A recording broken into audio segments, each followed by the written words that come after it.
Alright guys, so today I'm going to be showing you how to tie a simple little snook fly. It's called a Shimminow.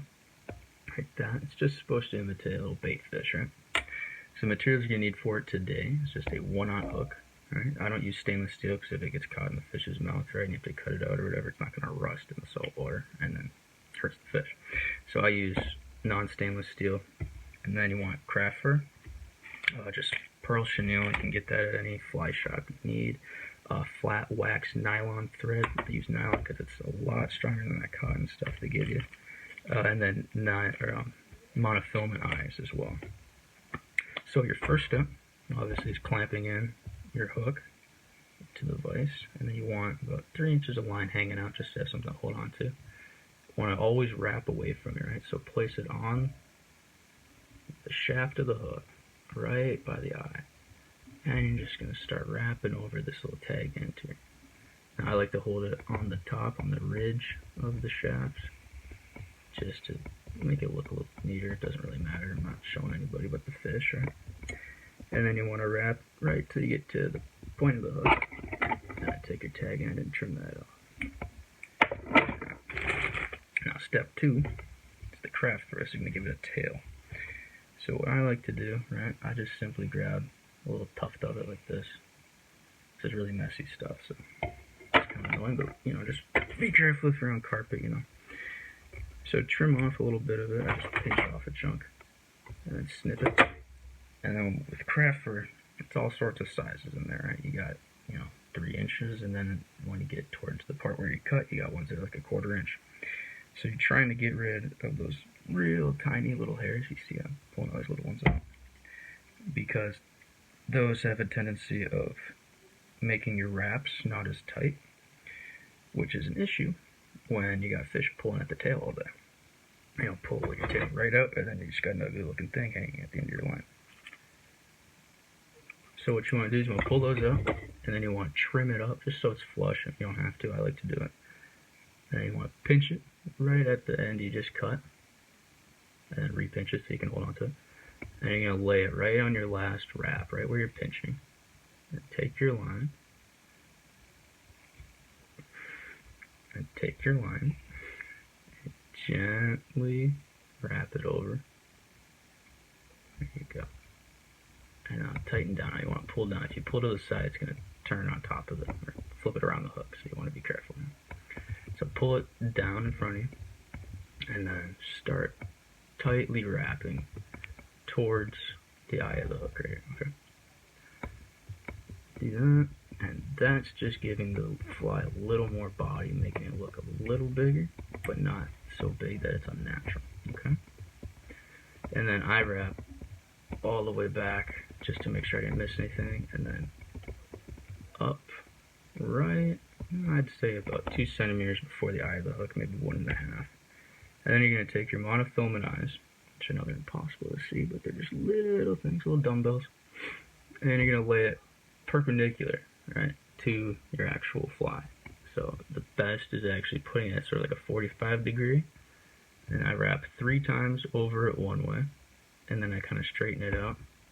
You can see that on there. I don't know if you can. There you go. Kind of straighten it out for you. And then you go 3 the opposing direction. And you lock that in pretty good, and it just holds it on there until you can actually get some real wraps in. And then I like to do a crosshatch sort of wrap. And then you're thinking, wow, his eyes are upside down, right? And then you just go underneath it and it pulls them right back up for you.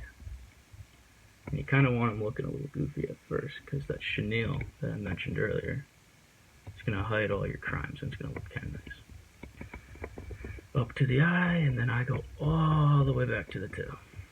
Now the next step, I don't recommend, but steal your sister's nail polish, right? I'm not telling you to steal, I'm just telling you it's what I did. And you want to cover up all those wraps and make it as strong as possible, because snook have a very abrasive mouth, and when you're pulling it through their mouth all day, if you're actually catching them, you're going to be running into changing a lot of flies, because you're going to be falling apart unless you do that. And then as an extra measure, because those little eyes are made of some pretty weak plastic, it's just monofilament, I like to put a little dab of super glue on there too, just to really hold them in there, because they have a tendency to slide around the hook eventually, as if you didn't tie it in well, which I have a tendency of doing, I guess. Now your next step is going to be your chenille. So you want to take that out. You want about maybe 3 inches. And then you just trim it down. It's probably about 3.5 actually. It's alright. And then at one end, whatever end you want, you just want to pull out some of the little flashy hairs to reveal the original thread that they're wrapped on. And that just gives you a stronger place to wrap onto instead of wrapping onto those little plastic threads. And then you put it on the top of your fly towards the back of your tail. I go right at my last wrap. I always put it on the last wrap, just so you can't see the wraps if you mess up your chenille. And then take your line and wrap it all the way up to the front, right past your eyes, but not quite to the eye of the hook, because you don't want to crowd the eye and make it difficult to put on the line. So my first couple wraps, I put right over where I started, just to kind of lock it in. And then what you want to do is you want to pull back all these little plastic hairs each time you wrap it, because it doesn't make any sense wrapping this around and then the thread covers up all these little dangly bits that are supposed to move in the water.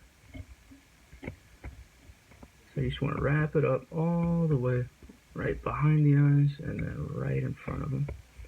And I always put a double wrap on the front. Now you know this is a bit of a predicament here because you got full hands, but because you're always wrapping away from you, it makes life a little easier, and you can just kind of toss it over just to hold it in place and tighten down on it quick. And all you want to do is trim that chenille off, pull it all back away from the eye, and really wrap it in place there. Now you want to create a bit of a nose, just so it looks a little sleeker. It's not necessary, but I like to do it just because you don't really see a non-aerodynamic fish unless you look at like an ocean sunfish. And you're thinking, what a guy do with that one? Now, this is not a necessary step, but I like to do it just for posterity's sake, because I'll take a cauterizer and I'll burn away all those little itty bitty ones that I don't like in there. I missed with the line. Being very careful not to actually burn your thread.